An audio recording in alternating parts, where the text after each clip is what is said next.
Magnetic waves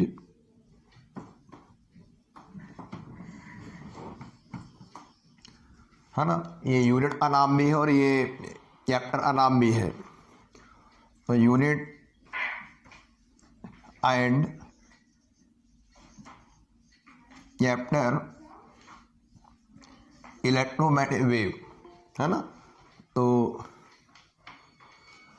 अगर target 95++ है तो इसको भी ध्यान में रखना होगा है ना, इसको भी इग्नोर नहीं करना। 3 नंबर आए 3 मार्क और 3 नंबर भी हमें लाने होंगे।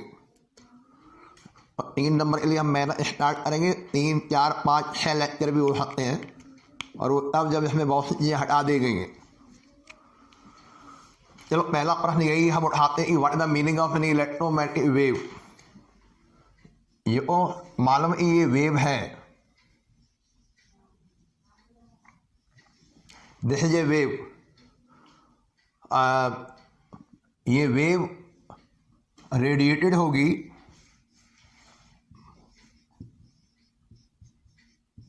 By the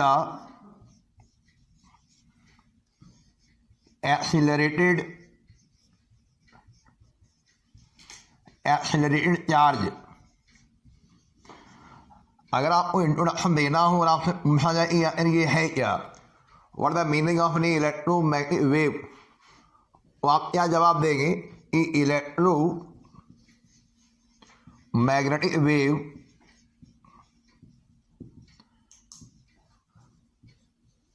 is a wave. Electromagnetic wave अपने आप में वेव है जो रेडिएट होती है। इसके द्वारा रेडिएट हो रही, ये बताइए आप हमें। What the source, what the origin of the electromagnetic wave, तो आपका जवाब होगा ऑरिजिन या source of the electromagnetic wave is the accelerating charge particle. Either you से द एक्सेलरेटेड चार्ज या यू से द एक्सेलरेटिंग चार्ज, यानी चार्ज निरंतर एक्सेलरेट हो रहा है।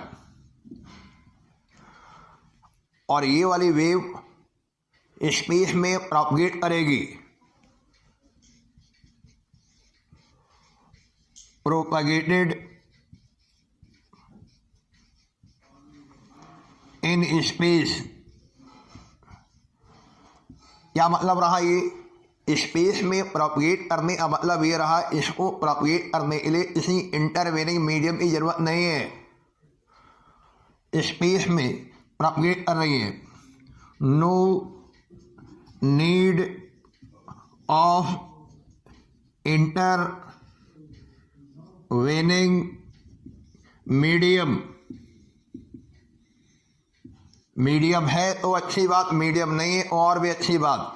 मतलब they can also be travel in vacuum, ये वैक्यूम में ट्रेवल कर सकती है। इससे ये पता चलता है कि ये electromagnetic wave non mechanical wave की श्रेणी में आती है। यार थोड़े भी आप समझदार हो, आपको ये बताया गया था 11th में कि वेव को प्रोपगेट होने के लिए किसी न किसी मटेरियल मीडियम की ज़रूरत होती है, चाहे वो सॉलिड फॉर्म में हो, चाहे वो लिक्विड फॉर्म में हो, चाहे वो गैसियस फॉर्म में हो। लेकिन यहाँ पे ये कह रही है प्रोपगेट करती है in space, there is no any need of the intervening medium, मतलब वैक्यूम में भी ट्रेवल हो जाती है। तो ये हमारी एक यूनिक वेव है जिसको हम नॉन मैकेनिकल वेव बोल रहे हैं। और जब प्रोपगेट करेगी एज ए अपुल्ड, जोड़े के साथ, अपुल्ड माने जोड़ा, कंबाइंड, अपुल्ड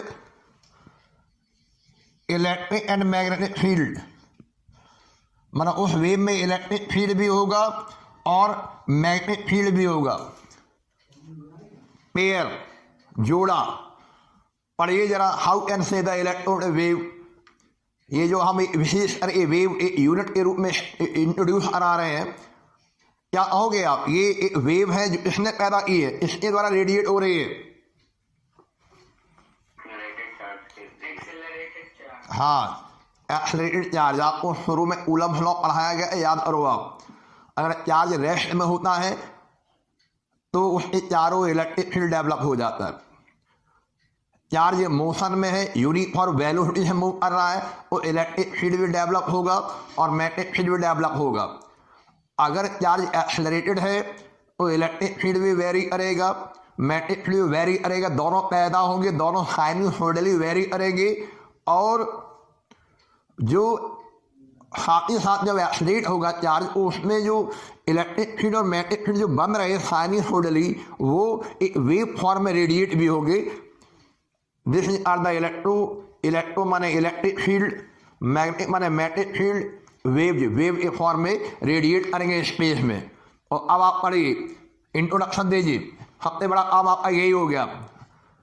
आप पहला लेक्चर इंट्रोडक्शन लेक्चर बहुत ढंग से सीख लो, आपको समझ में आने लगेगा।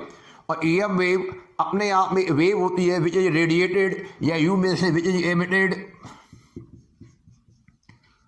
बाई ए एक्सेलरेटिंग चार्ज, पहला character by a accelerating charge and propagate which नहीं प्रोपगेट इन स्पेस, स्पेस में प्रोपगेट हो रही है। इसका ये मतलब नहीं कि कोई इंटरवेनिंग मीडियम अगर आ गया तो प्रोपगेट नहीं होगी, इंटरवेनिंग मीडियम को प्रोपगेट करेगा, कोई बीच में मीडिएटर बन गया, माध्यम आ गया तो। अदरवाइज स्पेस में भी एबिलिटी है प्रोपगेट करने की। As coupled electric and magnetic field, और जब भी प्रोपगेट करेंगे तो अपोल्ड माने कंबाइंड इलेक्ट्रिक और मैग्नेटिक फील्ड दोनों उसमें होंगे। ऑक्सीलेट करेंगे, oscillating perpendicular to each other. ये नई कहानी, oscillating perpendicular to each other मतलब इलेक्ट्रिक फील्ड और मैग्नेटिक फील्ड ऑक्सीलेट करेंगे। जब ऑक्सीलेशन वाला शब्द आ गया, इसका मतलब उनका जो मैग्नीट्यूड है वो साइनसॉइडली वेरी करेगा, उनकी मैग्नीट्यूड धीरे धीरे बढ़ेगी, बढ़ने के बाद मैक्सिमम होगी, मैक्सिमम बाद फिर जीरो हो जाएगी, फिर डायरेक्शन चेंज हो जाएगी, जैसे आपने अल्टरनेटिव करंट में पढ़ा था। और ऑक्सीलेटिंग होगा परपेंडिकुलर टू ईच अदर, आपस में ही परपेंडिकुलर है। अगर किसी समय इलेक्ट्रिक फील्ड का डायरेक्शन वाई डायरेक्शन में है तो हो सकता मैग्नेटिक फील्ड का डायरेक्शन जो है वो जेड डायरेक्शन में हो। यानी इलेक्ट्रिक फील्ड ए वाइब्रेशन और मैग्नेटिक फील्ड ए वाइब्रेशन आपस में जब ऑक्सीलेट करेंगे वो आपस में हर समय परपेंडिकुलर रहेंगे। और जिस डायरेक्शन में वेव प्रोपगेट कर रही है, जैसे कि वाई डायरेक्शन में इलेक्ट्रिक फील्ड है एट ए इंस्टेंट और जेड डायरेक्शन में मैग्नेटिक फील्ड है, तो उस समय डायरेक्शन ऑफ प्रोपगेशन जो होगा वो ये होगा। This the direction of propagation, direction of propagation, ये कैरेक्टर आपके सामने रहता है। हमेशा प्रोपगेट करेगा स्पेस में as a coupled electric and magnetic field, और ये दोनों आपस में ऑक्सीलेट करेंगे perpendicular to each other as well as and also perpendicular to the direction of propagation, direction of propagation perpendicular to the direction of propagation of नी wave. जो wave है EM wave जो चल रही है उसके डायरेक्शन ऑफ प्रोपगेशन के भी परपेंडिकुलर होगी। मतलब देखिए ध्यान से, अगर नहीं electric field vibration y direction में हो रहा है, मैग्नेटिक फील्ड जेड डायरेक्शन में वेरी कर रहा है, ऑक्सीलेट कर रहा है, तो ये जो एक्स डायरेक्शन है ये इन दोनों के परपेंडिकुलर हो गई। और चलिए एक कैरेक्टर और सामने आया। अभी आप कह रहे ये नॉन मैकेनिकल वेव है, और दूसरा कैरेक्टर अब हमें सामने आ रहा है कि ये वेव ट्रांसवर्स वेव की श्रेणी में आएगी। चलिए इंट्रोडक्शन नोट कर लो अच्छे ढंग से, पहली स्लाइड तैयार कर दी हमने। हो गया?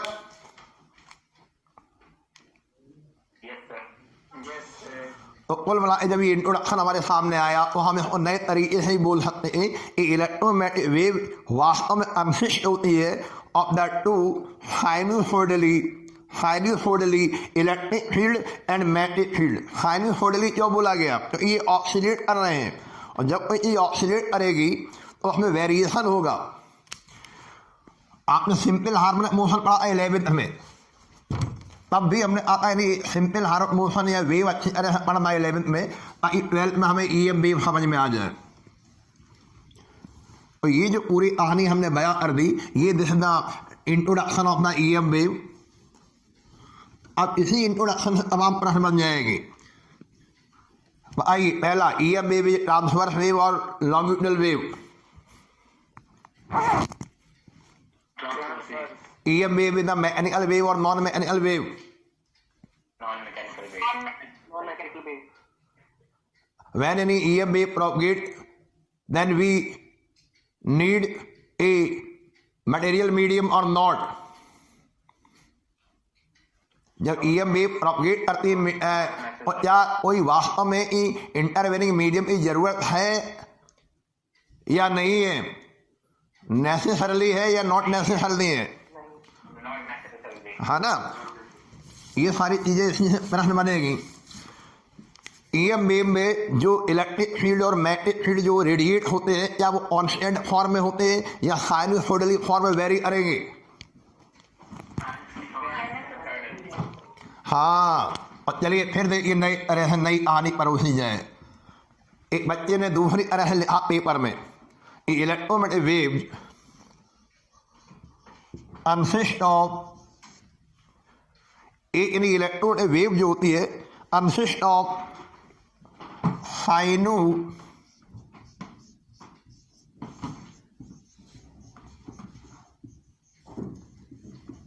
ये लिखा है साइनसोइडली। ये साइनसोइडली शब्द इस्तेमाल तब होता है जब किसी भी फिजिकल पैरामीटर में पीरियोडिक चेंजेस आते हो। They follow either sine curve और they follow either cosine curve, चाहे कोसाइन कर्व फॉलो कर रहा हो और चाहे वो साइन कर्व फॉलो कर रहा हो। ये साइन कर्व बना हुआ है, ऊपर कोसाइन कर्व बना हुआ है, लेकिन हम लोग क्या बोलेंगे, चाहे साइन कर्व को फॉलो कर रहा हूँ चाहे कोसाइन कर्व को फॉलो कर रहा हूँ, अगर कोई भी फिजिकल क्वांटिटी वेरी कर रही है जीरो और मैक्सिमम के बीच में और निश्चित समय के बाद वो वैल्यू अपनी डायरेक्शन को भी बदल देती है, तो हम कहते हैं कि वो साइनसोइडली उसमें वेरिएशन हो रहा है। ठीक है, और इलेक्ट्रोमैग्नेटिक वेव क्या है? Electromagnetic wave consist of the sinusoidally time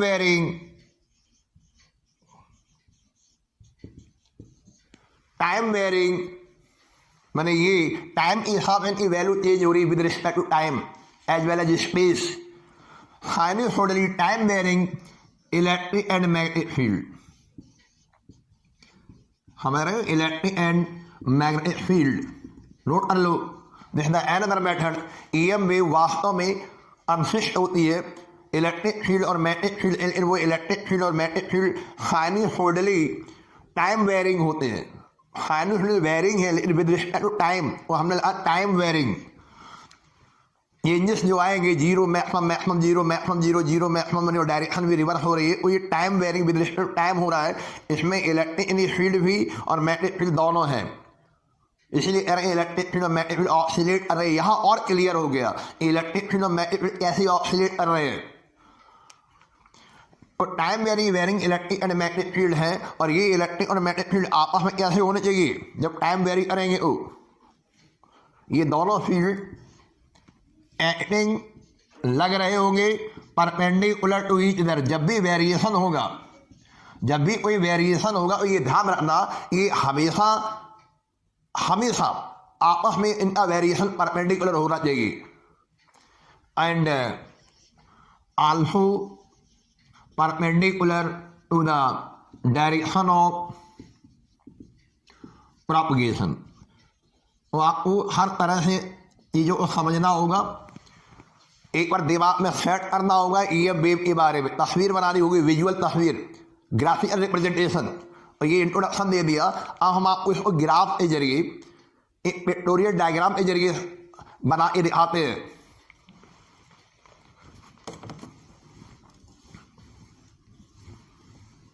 देखना बहुत ध्यान से, लेकिन 11वीं क्लास के वेव के नोट्स उठा लेना।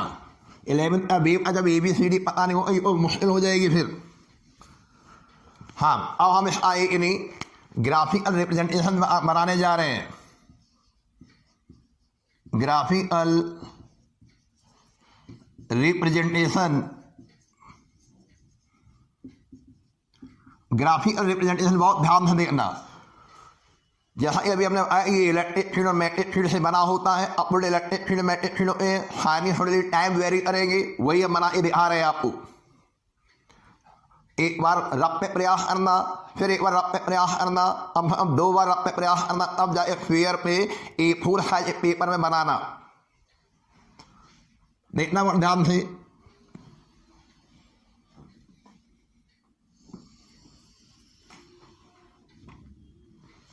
मान लीजिए कि हम एक ऐसी वेव की कल्पना कर रहे हैं जिसमें इलेक्ट्रिक फील्ड की जो डायरेक्शन है, इलेक्ट्रिक फील्ड की जो वाइब्रेशन है, ऑक्सीलेशन है, वो वाई डायरेक्शन में हो रहे हैं। We consider electromagnetic wave in with the electric field sinusoidally vary along the y axis.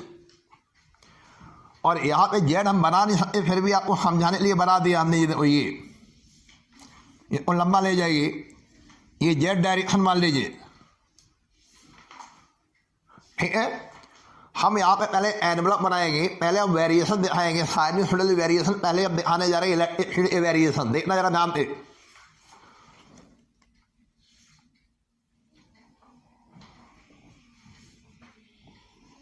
चलो ये बना लिया, मतलब जैसे ऊपर बनाना है ना, आपको मालूम है, वैसे नीचे बनाना होता है। ये लीजिए, और जिस तरह से ये ऊपर एक लिहाज बना है इसको एनवलप बोलते हैं, और जिस तरह ये एनवलप बना हुआ है मतलब सेम एनवलप यहाँ बनाना है। ये लीजिए, और ये आपकी जिम्मेदारी है, जैसा ऊपर होगा सिमेट्रिकली वैसे नीचे बनाना है। एक तरह से स्फेरिकल फॉर्म में है ये डिजाइन, टिपिकल डिजाइन, या पैराबोलिक फॉर्म मान लीजिए।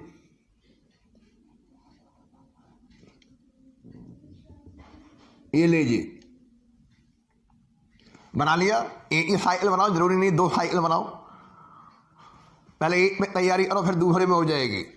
ये लीजिए, अब देखो इसमें आइए मैक्सिमम वैल्यू इलेक्ट्रिक फील्ड की, ये इलेक्ट्रिक फील्ड डायरेक्शन है, और ये देखो ये हमने वेक्टर बनाया, इलेक्ट्रिक फील्ड वेक्टर। ये so this is the maximum value, peak value of electric field vector. This is the amplitude of electric field. ये इलेक्ट्रिक फील्ड का एम्पलीट्यूड हो गया, इस तरह देखा जाए E0। ऐसे ही देखो यहाँ पर देखो ये डायरेक्शन बदल गया स्पेस में, ये मैक्सिमम वैल्यू है, तो ये आपकी maximum value of electric field, यानी वाई एक्सिस पर हम इलेक्ट्रिक फील्ड की वैल्यू कैलकुलेट कर रहे हैं। ई वेक्टर की वैल्यू बनाइए, तो ये सब ई वेक्टर है। ये जितने भी वेक्टर हम बना रहे हैं ये भी ई वेक्टर है, ये भी ई वेक्टर है। This is the maximum value of E vector. अच्छा, इससे थोड़ा आगे जाइए, एक इधर बराबर दूरी बना लीजिए, बराबर इक्वल दूरी पे ये, और इधर बना लीजिए ये। क्या इशारा कर रहा है? यहाँ पर जब थे हमको इलेक्ट्रिक फील्ड का मैग्नीट्यूड ये था, फिर मैग्नीट्यूड बढ़ा, फिर यहाँ पर मैग्नीट्यूड मैक्सिमम हो गया, उसके बाद मैग्नीट्यूड कम होने लगा, और यहाँ पर आते आते यानी ये इलेक्ट्रिक फील्ड का मैग्नीट्यूड 0 हो गया। और you see that in here electric field vary sinusoidally along the y axis along, ये y एक्सिस का डायरेक्शन है। ये 3 बना लीजिए, ये लीजिए, बना लिया। अच्छा बनाना है ये। अभी ये डेफिनेशन पूछी जाती है, और इसके अलावा आपसे ये ग्राफिकल रिप्रेजेंटेशन पूछा जाता है। चलिए, अब हम बनाने जा रहे हैं कौन सा, ये तो इलेक्ट्रिक फील्ड हमने वेरिएशन दिखा दिया पिक्टोरियल डायग्राम में। इलेक्ट्रिक फील्ड ईएम वेव में इस तरह से वेरी करेगी। कौन सी डायरेक्शन में वाइब्रेशन हो रहे हैं इलेक्ट्रिक फील्ड के वाइब्रेशन? वाई। अब हम बनाने जा रहे हैं मैग्नेटिक फील्ड की वैल्यू। मैग्नेटिक फील्ड की वैल्यू कैलकुलेट करेंगे, तो जब मैग्नेटिक फील्ड का एनवलप आप बनाओगे वो भी साइनसॉइडली वेरी करेगा। थोड़ा सा टिपिकल फॉर्म का जो एनवलप है, इसका एनवलप जो स्फेरिकल फॉर्म है, उसका एनवलप थोड़ा अलग फॉर्मेट बना देना। वही आप देखो बनाने की प्रैक्टिस करो आप लोग सारे विद्यार्थियों।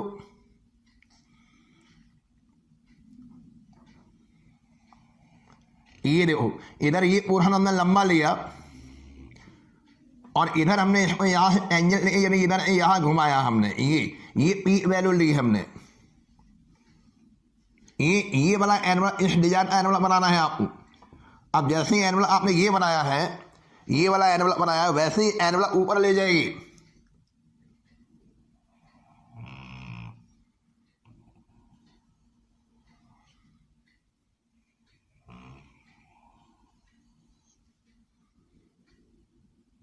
ये लीजिए,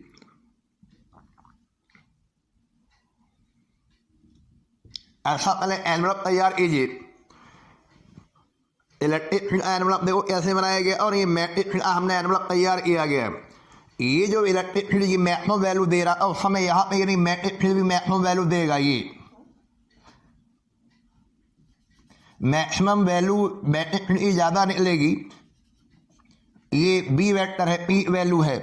ये जेड एक्सिस एक पैरेलल बनाने हैं आपको। ये लीजिए, उम्मीद है आपने बनाना सीख लिया होगा। ऐसे ही इधर आ जाओ, यार डायरेक्शन चेंज होगी। अब मैग्नेटिक फील्ड इधर आ गया, पी वैल्यू।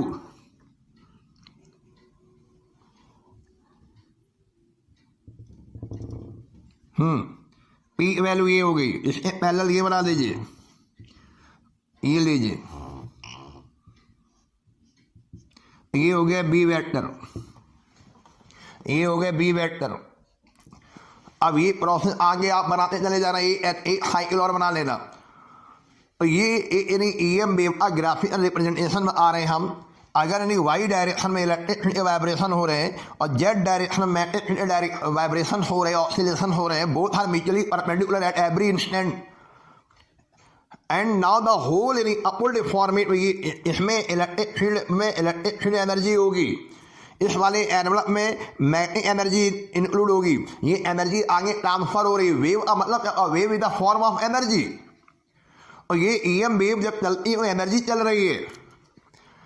ये इफेक्टिवली ये डायरेक्शन ऑफ प्रोपगेशन ये हो गया। आप ऐसे एरो लगाइए, इधर एक्स लिखिए, ये एरो इसमें डालिए, ये हो गया direction of propagation. Direction of propagation, ये लीजिए direction of propagation of wave. Note कर लीजिए ग्राफिकल रिप्रेजेंटेशन। और अब जाके हमारा 2 नंबर या 3 नंबर का सवाल, पहला सवाल तैयार हुआ। What is the electron wave, how can you produce it and can you draw the graphical representation of EM wave. चलो इस तस्वीर में आओ, यानी इलेक्ट्रिक फील्ड के वाइब्रेशन इस डायरेक्शन में हो रहे हैं, वाई डायरेक्शन में। वाई डायरेक्शन में वाइब्रेशन हो रहे हैं। वाइब्रेशन कैसे हो रहे हैं? हाँ, साइनसॉइडली हो रहे हैं। साइनसॉइडली माने साइन या कोसाइन फॉलो कर रहे हैं। साइनसॉइडली माने सिंपल हार्मोनिक मोशन की तरह वाइब्रेशन हो रहा है। और अब हम आपको बताने जा रहे हैं अगला प्रश्न। ये ग्राफिकल रिप्रेजेंटेशन हटा दीजिए। अब है डालिए मैथमेटिकल रिप्रेजेंटेशन, डालिए हेडिंग मैथमेटिकल रिप्रेजेंटेशन। यानी ईएम वेव जो आप तैयार किए बैठे हुए, जिसमें कोई भी consider electromagnetic wave in which the electric field vectors यानी vibrate along the y axis and magnetic field vectors यानी vibrate along the z axis and the whole wave is propagating along the x direction। तो हम mathematics में लिखना चाहेंगे, ध्यान दो ना, पहले आपको बताइए E vector along y axis, E y vector. और ई वाई वेक्टर कैसे निकालोगे? पहले आपको चाहिए magnitude E y, E y this the magnitude of an electric field और डायरेक्शन ऑन है वाई एक्सिस जे कैप। लिख लीजिए ई वाई वेक्टर बराबर ई वाई जे कैप। और फिर एक बार हमें और क्या ये जो मैग्नीट्यूड इलेक्ट्रिक फील्ड है ये कांस्टेंट है या वेरिएबल है? वेरिएबल है। साइन, हाँ वेरिएबल कैसे वेरिएबल है, इसको फॉलो करना है। साइन आइदर साइन अर्म हो या कोसाइन अर्म हो, है ना, सिंपल हार्मोनिक मोशन इसमें वेरिएशन हो रहा है। तो आपको एक स्टैंडर्ड फॉर्मेट की इक्वेशन तैयार करनी होगी जो आसानी रहे आपको समझाने के लिए। तो आप 11वीं क्लास के नोट्स खोलना हमारे, उन नोट्स में स्टैंडर्ड इक्वेशन बनाई गई होगी, वो हम यहाँ लिखने जा रहे हैं। देखना बेटा ध्यान दें, E naught sine E into x minus omega t into j cap, और इसे लिख के बंद कर दीजिए। ये इलेक्ट्रोड वेव जो है ना,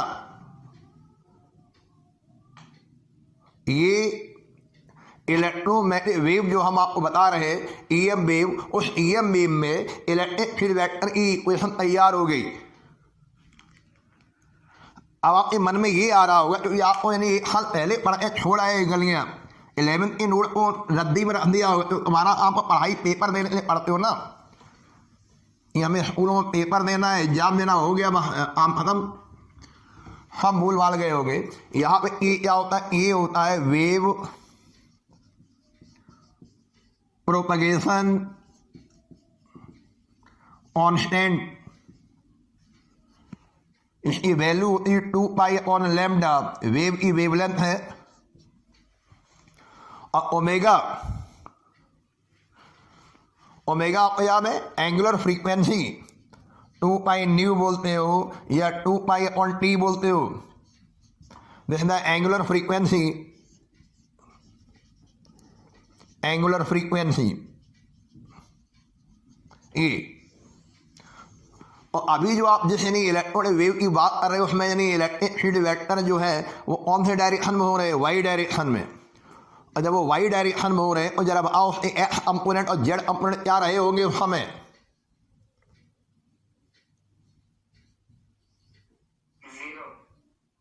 हाँ नोट कर लो। तो देयरफॉर ई एक्स वेक्टर बराबर 0, ई वाई वेक्टर बराबर 0। क्लियर, ये रहा।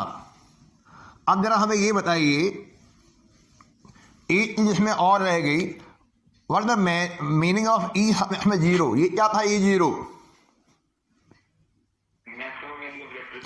Maximum value of electric field, amplitude of the electric field vector, ठीक है। इलेक्ट्रिक फील्ड के जो वेक्टर आपने बना लिए उनका जो एम्पलीट्यूड था ई एम वेव में, मतलब maximum value of electric field during the any propagation in the space. Clear, तो ये मैथमेटिकल रिप्रेजेंटेशन हमने बताया इलेक्ट्रिक फील्ड का। इन अ सिमिलर मैनर, क्योंकि हमने ई एम वेव में केवल एक ही फील्ड नहीं होता, ई एम वेव में इलेक्ट्रिक एनर्जी के साथ साथ मैग्नेटिक एनर्जी का भी शेयरिंग होता है। और आइए मैग्नेटिक फील्ड वेक्टर कैसे दिखाओगे, कौन सी डायरेक्शन में वाइब्रेशन करा दे, उसी डायरेक्शन में या उसके परपेंडिकुलर डायरेक्शन में? आपने जो फिगर बनाया उसमें आप समझ लो आपके वाइब्रेशन इस डायरेक्शन हो रहे हैं, जेड डायरेक्शन में। और बी जेड वेक्टर बराबर हो जाएगा magnitude of B z into a cap, क्योंकि जेड डायरेक्शन में है, लिख लीजिए। तो this the equation of any vibration of the any magnetic field vector. उसी के अकॉर्डिंग बढ़ो आगे, जैसे वो बताया हमने वैसे यहाँ बताओ। B z vector equal to B naught, this the any peak value of any peak value maximum value of any magnetic field during the any propagation in the space, sine E into x minus omega into t, और direction है a cap. So these are the equation of the electric field vector and magnetic field vector of the electronic waves which are propagating along the x direction. जो wave propagation constant वो x के साथ आ रहा है, which is propagating along the x direction with the angular frequency omega and whose wavelength is lambda, a में छिपा हुआ 2 lambda, b not the maximum value। और इस समय b कंपोनेंट क्या रहेगा वो आइए 0, और बी वाई कंपोनेंट क्या रहेगा 0। So this is the mathematical expression, mathematical representation of the E M wave, ठीक है।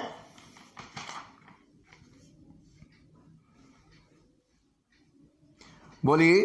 और ये इक्वेशन हमें जो दी गई हैं कोई भी इक्वेशन डाल दो ए और बी, ये हमें इक्वेशन शो कर रही है जो आप कह रहे हैं electron wave in two in finally time varying and any time varying electric and magnetic field, और ये दी जा रहा है equation which in show the time varying electric field and time varying magnetic field in the EM wave which is propagating along the x direction, these vibration are in the y direction and these vibration are in the z direction। ठीक है, अब हमने जब ये equation calculate कर ली, सुनना ध्यान से,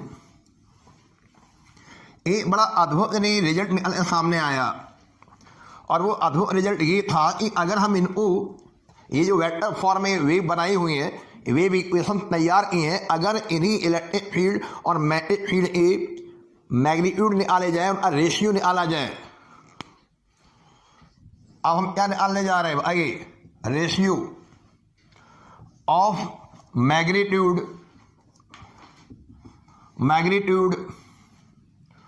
of any electric and magnetic field vectors of any EM wave। जो हमने आपको वेव आपको इंट्रोड्यूस कराई है which is propagating along the direction, उस यानी वेव के इलेक्ट्रिक फील्ड और मैग्नेटिक फील्ड ये वेक्टर हमने बना दिए हैं, इनका रेशियो निकालिए, मैग्नीट्यूड निकाल सकते हो? नहीं मालूम। Modulo of E y upon modulo of नी बी जेड डिवाइड करिए, मैग्नीट्यूड में ये वैल्यू A(F)(E1) हो जाएगी, J(F)(E1) हो जाएगी, ये पूरा फाइनल टर्म कैंसिल हो जाएगा, बचेगा क्या मेरे पास, बोलिए? हाँ, this is the ratio, so this is the ratio of the magnitude of the electric field and magnetic field vector in of EM wave। This ratio will give the velocity of EM wave in the free space। क्या देगा ये हमें ratio? Velocity देगा of any EM wave इन, ध्यान से सुनना, कौन सी space की बात चल रही है? Free space. जब तक ना बोला जाए हम उसे वैक्यूम में स्पेस में चला रहे हैं। और आपको जानकर आश्चर्य होगा कि जब हमने इसकी वेलोसिटी कैलकुलेट करी, this ratio, this the peak value of electric field, this the peak value of magnetic field का रेशियो जब कैलकुलेट किया गया तो मालूम क्या मिला? That will be equal to 3 × 10⁸ metre per second. और शायद आपको याद हो, ये उस नंबर पहचाना हुआ लग रहा है। So this is the speed of light, C, symbol C दे दिया। और आज हमें पता चला कि इलेक्ट्रोड वेव जो है स्पेस में ट्रैवल हो सकता है। इलेक्ट्रोड वेव जो है इनके किसी इंटरवेनिंग मीडियम की जरूरत नहीं होती। इलेक्ट्रोड वेव ने एक्सेलरेटेड चार्ज से डेवलप होता है, ऑरिजिनेट होता है। इसके अलावा एक विशेष बात हमें मिली कि इलेक्ट्रोड वेव की जो वेलोसिटी है इन वैक्यूम वो स्पीड ऑफ लाइट के बराबर है, 3 लाख किलोमीटर पर सेकेंड। और ये पूरी कहानी जो है हम उस वैज्ञानिक का नाम ले लें जिसके द्वारा ये सारी डिटेल क्लियर हुई। और ये मैक्सवेल की थ्योरी पूरी दी जा रही, Maxwell theory of the EM wave. और इन्हें मैक्सवेल को नोबेल प्राइज भी मिला इस संबंध में रिसर्च करने के लिए। आप जब पढ़ेंगे हायर क्लास में इलेक्ट्रोडायनामिक्स वगैरह BSc या MSc में, तब ये और डिटेल में क्लियर होगा। तो यहाँ तक आपके एक बात सामने आ गई होगी, प्रॉपर्टी। और मान लो आज हमने यही छोड़ दिया, पेपर में आ जाए राइट द 2 या 3 प्रॉपर्टी ऑफ EM वेव, अब क्या हो गया? आपने वो पढ़ाया नहीं था, आप इनको लेक्चर को सुनिए। अब आइए प्रॉपर्टीज में क्या क्या लिख सकते हो? Electromagnetic wave is a non mechanical wave, electromagnetic wave is a transverse wave. और इसके अलावा the velocity of the EM wave in the free space is equal to the velocity of light. तो ये एक विशेष फार्मूला तैयार हुआ, ये भी नोट कर लो कि अगर अभी EM वेव की हमें वेलोसिटी पूछी जाए और हम E0 B0 हमें दिया और हम इसे कैलकुलेट कर लेंगे, ठीक है? तो ये मैक्सवेल साहब ने ये रिसर्च किया। मैक्सवेल का कहना ये था, सुनिए जरा, फर्दर आगे ट्रीटमेंट हम आगे बढ़ाते हैं, मैथमेटिकल ट्रीटमेंट आगे बढ़ा रहे हैं। अगर स्पेस की बात चल रही है, जब हम स्पेस बोले तो स्पेस माने क्या बोले? फ्री स्पेस बोले। और फ्री स्पेस आप जानते हो क्या होता है? फ्री स्पेस वैक्यूम होता है। वैक्यूम का कैरेक्टर इससे निर्धारित होता है भाई, character of vacuum epsilon not से एंड म्यू नॉर से। Vacuum is characterized by the absolute permittivity as well as the absolute permeability। वो फर्दर जब स्टडी किया गया और फिर इन्हें एक नया तरीका हमें मैथ्स में आया, क्या यही चीज़ इवेल्यूटी निकाली उसने, velocity of EM wave in free space. बहुत अद्भुत रिजल्ट है, इंपीरियल रिजल्ट है, एक्सपेरिमेंटल रिजल्ट है, आप सीखना इसको ध्यान से। ये निकला 1/√μ नॉर एप्सिलॉन नॉर। ये नोट कर लो, वेलोसिटी अपनी EM wave in the free space this can be determined by this formula 1/√μ naught epsilon naught. ये कैसे हो गया? Can you proof it? क्या इसको चेक कर सकते हो आप लोग? देखना जरा ध्यान से, ये बात सही है कि गलत है, क्योंकि अभी थोड़ी देर पहले आप इस ए बराबर है, तो देखो जरा यहाँ पे 1/√, के अंदर आ जाएगी μ0 अपॉन यानी 4π, मतलब हमने 4π का यहाँ पे डिवीजन कर दिया और यहाँ पे हमने 4π का मल्टीप्लाई कर दिया, ठीक है। अब जरा आइए 4π एप्सिलॉन 0 की पहले μ0 4π की वैल्यू आइए हमें, मतलब वैल्यू ऑफ यानी μ0 4π।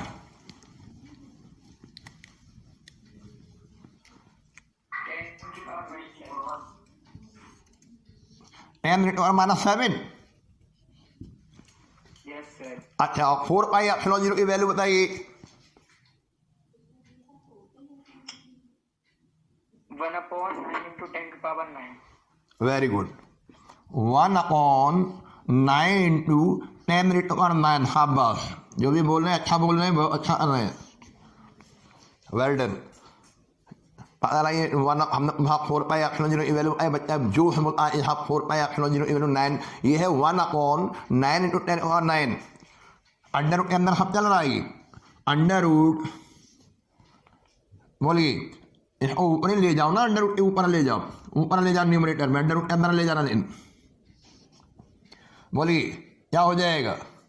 9 × 9 7 16 16।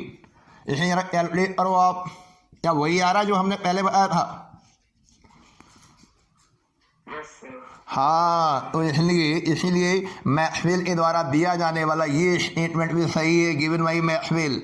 Velocity of light, sorry velocity of any electron wave, light को हमने बाद में डिक्लेयर किया जब हमने देखा सारे करंट लाइट जैसे मिलने लगे। Velocity of any EM wave in the free space is this. तो आपको EM वेव की वेलोसिटी निकालने के 2 फंडे क्लियर हो गए। अगर कोई प्रॉब्लम इस तरह का आता है जिसमें आपको एम्पलीट्यूड दिए हो, इलेक्ट्रिक फील्ड और मैग्नेटिक फील्ड, इससे निकाल देंगे, या फिर दूसरा तरीका आपके सामने अभी अभी हमने हाजिर किया, ये लीजिए।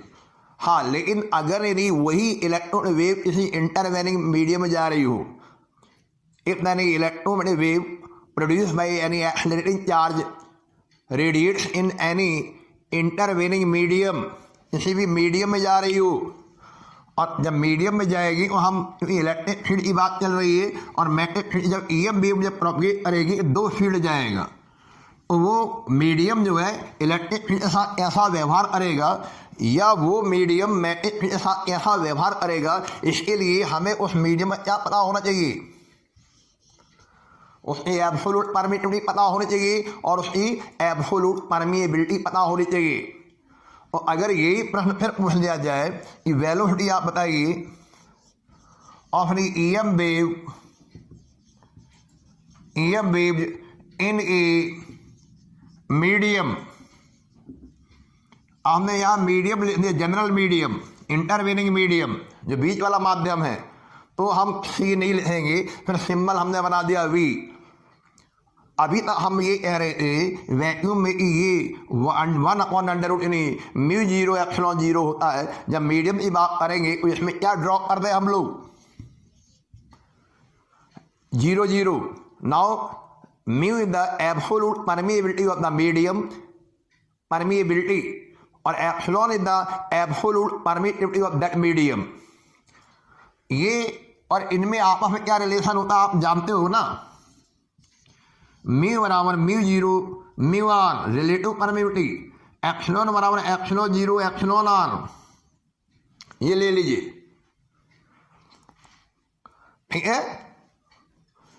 अब जरा आइए, ये जो लिखा हुआ है ये यहां दिखाई दे रहा है, यानी v बराबर हो जाएगा c speed of the light, या आप velocity of the EM wave in the space, and now division by the under root mu r epsilon r. So this is the another expression in the intervening medium. तो ये for intervening medium के लिए formula तैयार कर लिया हमने, जब EM wave किसी इंटरवेनिंग मीडियम में चलेगी। बस ये याद रखना, EM wave is simply coupled, यानी electric field and magnetic field coupled है। अब माइंड इफेक्ट है, इलेक्ट्रिक फील्ड भी प्रोपगेट कर रहा है, मैग्नेटिक फील्ड भी प्रोपगेट कर रहा है, इसलिए हम मीडियम का मैग्नेटिक कैरेक्टर भी चेक कर रहे हैं और इलेक्ट्रिक कैरेक्टर भी चेक कर रहे हैं। नोट करते जाइए, ठीक है, हो गया। अच्छा, वेरी गुड। थोड़ा थोड़ा फील हो रहा होगा कि इलेक्ट्रॉनिक वेव का इंट्रोडक्शन देना सीखो, उसका ग्राफिकल रिप्रेजेंटेशन करना सीख लो, उसको मैथमेटिक्स में अच्छी तरह सीख लो कि मैथमेटिक्स में कैसे उसको रिप्रेजेंट किया जाता है और क्या मैथ्स में क्या क्या रिजल्ट हमें निकाल के दे दिए, कैसे हम लोग वेलोसिटी फाइंड आउट करेंगे। अच्छा, तो हम फिर पूछे जवाब देना है, इलेक्ट्रॉनिक वेव क्या है, what the meaning of electronic wave. Wave, electromagnetic wave is simply A wave. अब वेव है और वेव अपने साथ क्या कैरी करेगी बताओ। अब वेव है, वेव अपने साथ क्या क्या लेके जाती है बताओ जरा भैया। एनर्जी एज वेल एज, बस एनर्जी लेके जाती है, यही पढ़ा 11th में। इसलिए अरे 11वीं क्लास से नोट उठा लो, अच्छे ढंग से उसको रिव्यू कर लो। अब EM वेव पढ़ना अच्छा लगेगा, देखो टाइम पास हो जाएगा। और जब EM वेव मेरी स्पेस में कैरी चलेगी, प्रोपगेट करेगी, they carry the energy as well as the momentum. Note कर लो, ए नोट। अब बेसिक्स पता नहीं और EM वेव पढ़ने चल दिए। इलेक्ट्रॉनिक वेव जब चलेगी, प्रोपगेट इन द स्पेस, और every wave carry the energy as well as momentum. तो हमारा अगला प्रश्न यही होगा, आखिर जब EM वेव प्रोपगेट करती है तो कितना एनर्जी कैरी करेगी और कितना मोमेंटम कैरी करेगी। बारी बारी स्टडी करेंगे, पहले एनर्जी निकालेंगे, फिर हम इंटेंसिटी निकालेंगे, फिर मोमेंटम की बात आएगी। और हर डालिए energy density of the electromagnetic wave.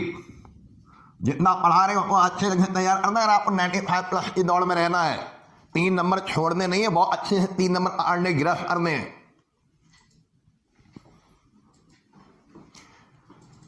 Energy density निकाल रहे हैं। एनर्जी डेंसिटी का मतलब समझते हो हम लोग, एनर्जी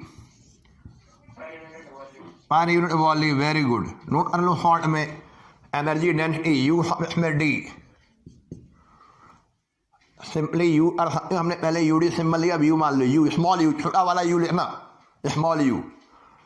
अच्छा, ये सारी चीज़ें आप पहले पढ़ के आए हो। देखो ऐसा होता है, ये बताया गया EM वेव में इक्वली शेयरिंग होती है।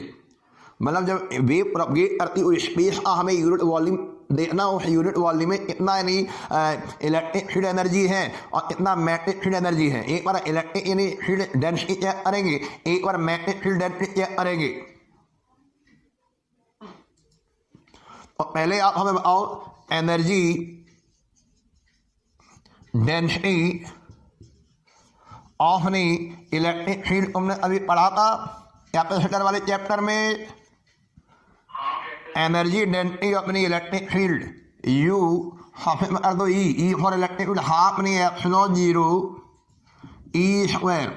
नोट कर लो, we know that energy density of electric field ये EM वेव के साथ एसोसिएट होगी। आपको ये पता है ई जो यहाँ पर होता है वेरी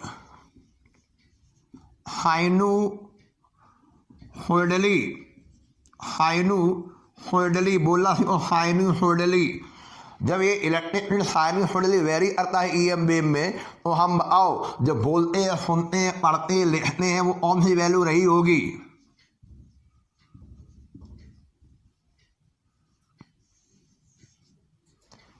EM वेव में बताओ। अगर नहीं इलेक्ट्रिक फील्ड साइनसॉइडली वेरी कर रहा है और हम केवल ई लिख रहे हैं और ई माने कि ओम सी वैल्यू रही होगी, ये वाली ई वाली RMS वैल्यू रही होगी, इफेक्टिव वैल्यू। खैर अब आइए energy density of the magnetic field of EM wave, यानी EM वेव प्रोपगेट हो रहा है और स्पेस ए यूनिट वॉल्यूम में मैग्नेटिक फील्ड कैसे कैलकुलेट करेंगे? क्या कोई हमारे पास फार्मूला है जो हमने पढ़ाया है?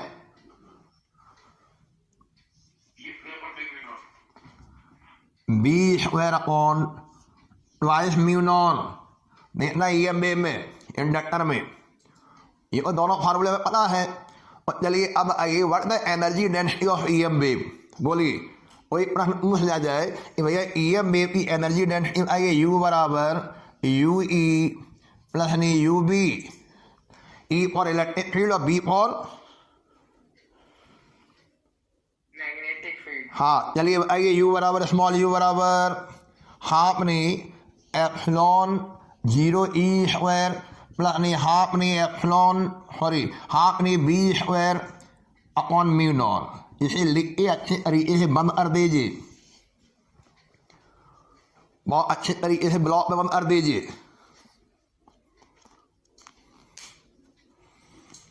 कर दिया? अच्छा हमें ये बताओ, हम फिर एक बार आपसे प्रश्न पूछेंगे, ये साइनसॉइडली यहाँ पे जो आप लिखते हो ये कांस्टेंट वैल्यू नहीं होती, ये साइनसॉइडली वेरी कर रहे, ये मैग्नेटिक फील्ड साइनसॉइडली वेरी कर रहे। और जब कोई साइनसॉइडली वेरिएशन होता है हम क्या लिख के दिखा देते हैं? ये बी ओम सी वैल्यू है, बी ये ई माने क्या था? ओम सी वैल्यू ई, और बी भी क्या है? RMS value. आप AC पढ़ आए, AC से ही एनालॉजी कर लो, तो जहाँ जहाँ E और B लिखा है वहाँ वहाँ U में से या ले लो, और U बराबर half epsilon 0 E RMS square plus half B RMS square upon mu non. ये तरीका भी है लिखने का, लिख लीजिए इसे भी। Either you say write in this manner or you say write in this manner, ठीक है? Very good. अच्छा अब जब हम ये सीख लिए, ये RMS वैल्यू थी और ये RMS वैल्यू थी, हम मानते हैं RMS वैल्यू थी, जिसे आप E लिख रहे थे। RMS वैल्यू और P वैल्यू में क्या रिलेशन होता है आइए हमें? हाँ बी RMS बराबर बोलो B/√2। ये √2 वाली वैल्यू यार ये नए अंदाज पर होगी। जब आप इसकी वैल्यू लिखोगे तो ये हो जाएगा 1/2 एप्सिलॉन 0। इसे आप RMS स्क्वायर लिखा हुआ है, स्क्वायर करेंगे तो E0 स्क्वायर अपॉन 2 आ जाएगा, यानी सीधे सीधे ये आपका हो जाएगा 1/4 एप्सिलॉन 0 E0 स्क्वायर प्लस नहीं 1/4 एप्सिलॉन 0 B0 स्क्वायर। नोट कर लीजिए एरर फॉर्मेट, आपको सारे फॉर्मूले आने चाहिए। एनर्जी डेंसिटी होता है EM वेव, सर म्यू 0 होगा अगर B नॉट के। हाँ नोट कर लिया?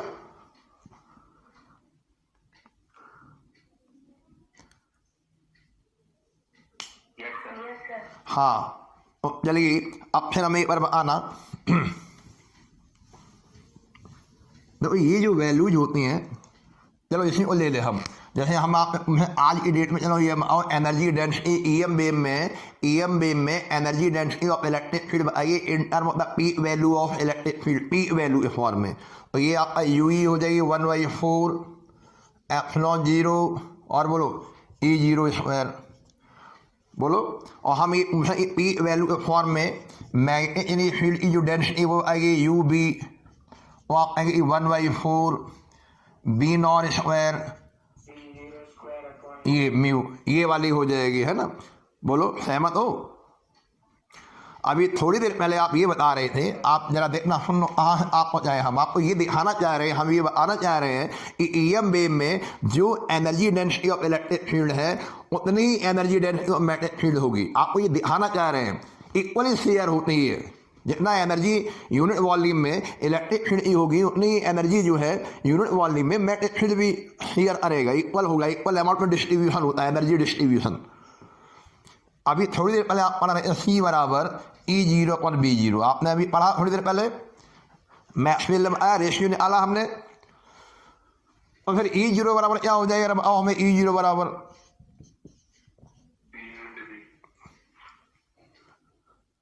तो सही बता ना, CB0, और ये वाली वैल्यू जरा यहाँ रखिए, UE बराबर 1/4 एप्सिलॉन 0 C स्क्वायर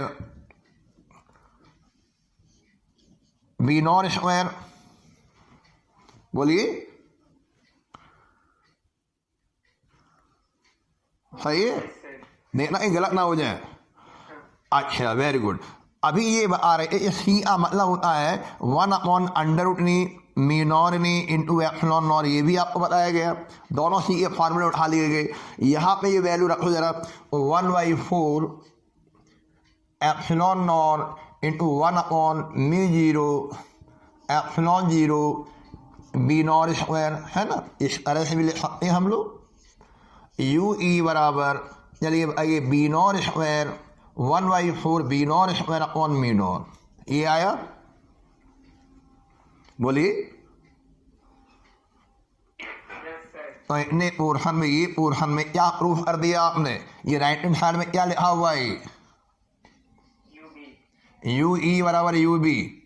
आपके पास प्रश्न आ जाए, आप हमें बताइए, so that in the electromagnetic wave energy density of the electric field and magnetic field are equally distributed। ये लीजिए, 2 लाइन में हो गया, ये हो गया प्रैक्टिस में परफेक्ट। और ये चीज़ें जब आप सीख लोगे, समझ लोगे, तो ये लॉन्ग टर्म मेमोरी में फीड हो जाएगा, रटने रटाने की जरूरत नहीं पड़ेगी। उन्होंने right the 4 property of EM wave, ये भी प्रॉपर्टी बन गई। This the property in the electron wave energy density of electric field and magnetic field are equally distributed।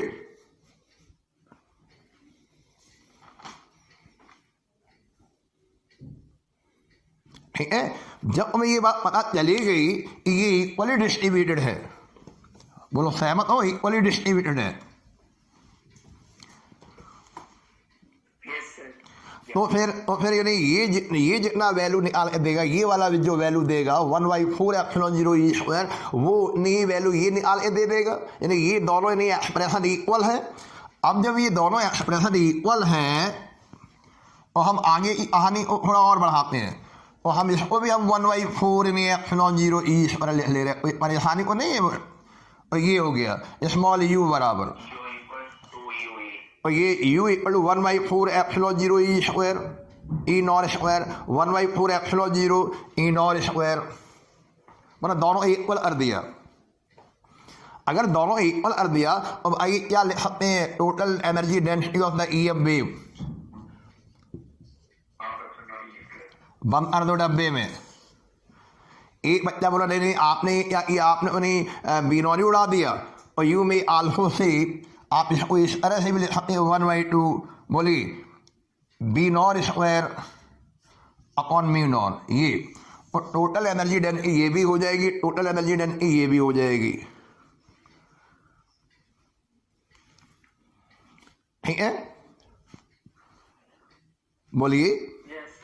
लेकिन इसी सवाल में E0 नहीं मिला, E0 नहीं मिला, और हमें E लिखा हुआ मिल गया। E माने हमें ERMS लिखा हुआ मिल गया।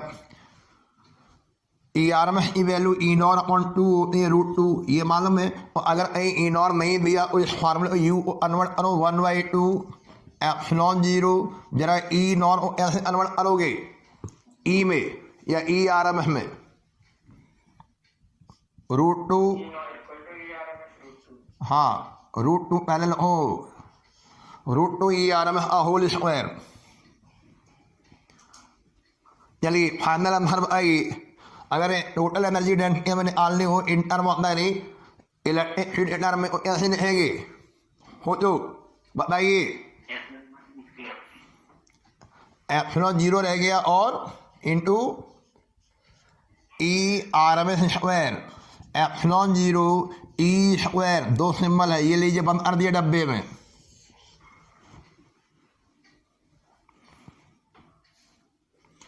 और अगर हमने इसकी सारा इसको लेके चलते तो हमारा फार्मूला फिर आ जाता। अगर उधर वाले यदि हमने इसको सॉल्व किया, इसको आप सॉल्व कर आ देना होमवर्क। चलिए ये होमवर्क आपका हो गया। इसलिए फार्मूले को लेके चलेंगे तो हम लोग कैसे निकाल पाएंगे in term of B A term में निकाल लोगे। ये होमवर्क हो गया। यही हमारे अटेंडेंस कोड मान लीजिएगा, इट्स अटेंडेंस कोड। हाँ वेरी गुड शाबाश। तो ये उस हमने मैथमेटिकल ट्रीटमेंट भी किया जो हमें आगे के लिए ज़रूरी थी। प्रॉपर्टीज आगे कंपटीशन में भी ज़रूरत पड़ेगी। इस साल बहुत को हटा दिया, डिस्प्लेसमेंट करंट पूरा कॉन्सेप्ट हटा दिया गया। जो 2-3 दिन हम डिस्प्लेसमेंट करंट पढ़ाते हैं ना, वो सब चीज़ें कोई मतलब ही नहीं है, हटा दी गई। और ये चीज़ें पढ़ाना इसलिए अनिवार्य है क्योंकि इनकी मदद से हम आपको प्रॉपर्टीज बताएंगे। EM वेव की बताएंगे, EM वेव की प्रॉपर्टी क्या हो गई। अब आप अपनी प्रॉपर्टी धीरे धीरे बढ़ाने लगे होगे। चलिए आइए EM वेव पहली प्रॉपर्टी को मैं क्या नजर आई।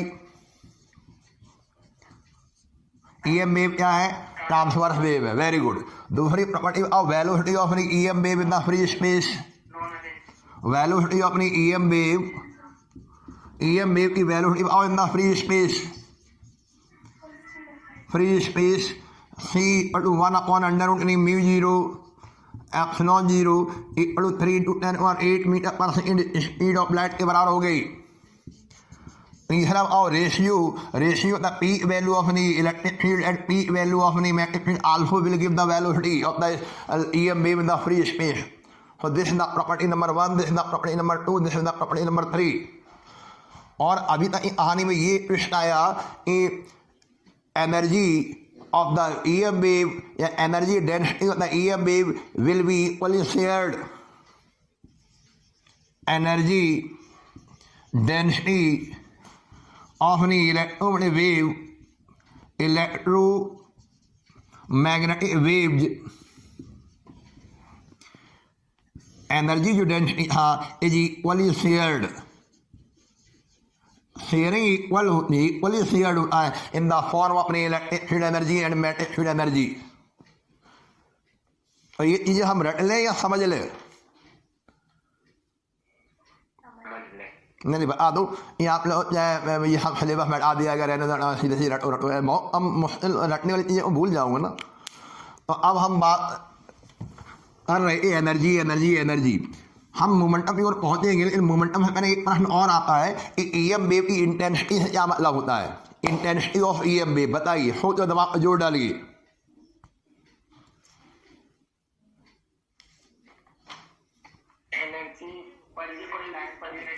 अगर कोई वेव यानी ये स्पेस में चल रही है तो हमें यहाँ पे टाइम को वरीयता देनी होगी और यानी जहाँ पे जिस सरफेस या जिस स्पेस से ऊपर गुजर रही है उसका एरिया। जैसे मान लो एक्स डायरेक्शन में नहीं EM वेव चल रही है तो एक्स के परपेंडिकुलर डायरेक्शन में या वाई डायरेक्शन में, आपकी मर्जी, आप ऑर्बिटर है वाई डायरेक्शन में या जेड डायरेक्शन में आप एरिया तैयार करेंगे। चलो ये एरिया हमने तैयार कर दिया वाई डायरेक्शन में और हम देखेंगे इस एरिया से इन ए गिवन टाइम इंटरवल T में टोटल कितनी एनर्जी रिलीज हो गई, निकल गई, पास हो गई। टोटल एनर्जी सुनना नाम है, total energy passing through the unit area of the space. Space के यूनिट एरिया में, स्पेस हम जनरली सब स्पेस में बोल रहे हैं। और total energy that mean pass through the unit area of the space. और एरिया जो लेना है वो कैसा लेना है ये भी बता दो। Area that will be perpendicular to the direction of propagation of the wave and per unit time. आप फिजिक्स के फॉर्मूले समझे। अब आइए पढ़ो इसको जरा। This is the intensity of the EM wave. Note कर लो, हो गई तैयारी तुम्हारी। Intensity of the EM wave I बराबर हो दिस यानी और एनर्जी पे स्टडी कर लो। और मोमेंटम पे पहुंचने से पहले, मोमेंटम से क्लियर करने से पहले इंटेंसिटी को क्लियर करिए आप। यानी इलेक्ट्रॉन वेव की इंटेंसिटी क्या होती है। और I बराबर बड़ा U बना लो, बड़ा U। यहाँ E नहीं ले रहे, E और यहाँ इलेक्ट्रिक फील्ड हो जाता है इसलिए U बना रहे हैं। Upon area in A given time, कोई भी टाइम चलो डेल्टा T मान लो। और I बराबर ये हो गया joule per meter square per second, joule per second per meter square, unit बना लोगे, joule per meter square per second, note कर लो।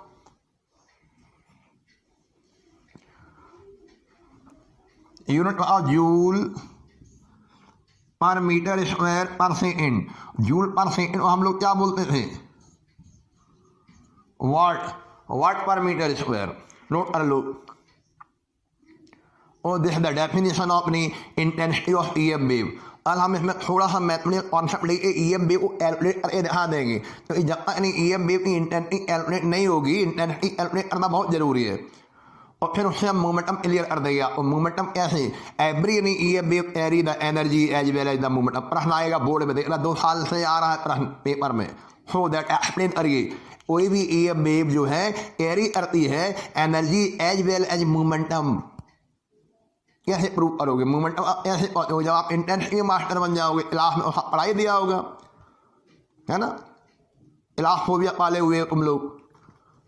आजकल स्कूलों का काम रह गया है आपकी पढ़ाई को व्यवधान करना, बैरियर बनाना। तुम्हें अच्छी अपॉर्चुनिटी मिली है, आपको बहुत अच्छा अवसर मिला है ना, कि आप घर बैठे बनाने से पड़ेगी हर आर आपके साथ में। फिर भी परीक्षा ये आप पूरी कॉपी रखते आओ, कोई भी मतलब आपका लक्ष्य है बोर्ड की परीक्षा में अच्छा परफॉर्मेंस देना। और बोर्ड की परीक्षा में अच्छा परफॉर्मेंस कौन दिलाएगा, कॉलेज के टीचर दिलवाएंगे या हम लोग दिलवाएंगे।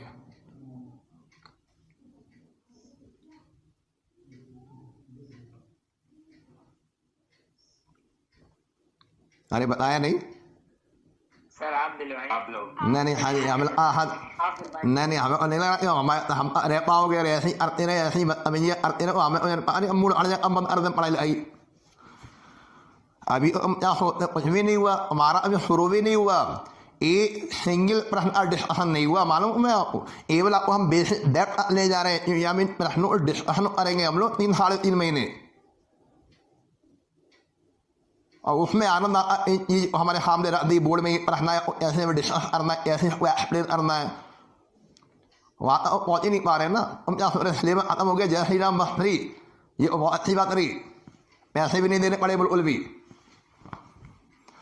खैर एक होमवर्क दिया हमने, वो होमवर्क याद है क्या दिया, अब हमें हमने ईएम वेव की एनर्जी की डेंसिटी को, जैसे हमने इलेक्ट्रिक फील्ड टर्म में लिखा वैसे ही आपको मैग्नेटिक फील्ड टर्म में लिख के दिखाना, कॉपी में दिखा दोगे। हाँ, और this the first introduction lecture of EM wave. ये इंट्रोडक्शन लेक्चर था, इलेक्ट्रिक वेव के बारे में थोड़ी थोड़ी फीलिंग आने लगी। जब 6 दिन में इसको खत्म करेंगे, अब आप पूरी 100% फीलिंग लेंगे, क्योंकि हमें 3 में 3 नंबर चाहिए, 3 में तीनों नंबर चाहिए, 3 में 2 भी नहीं चाहिए हमें।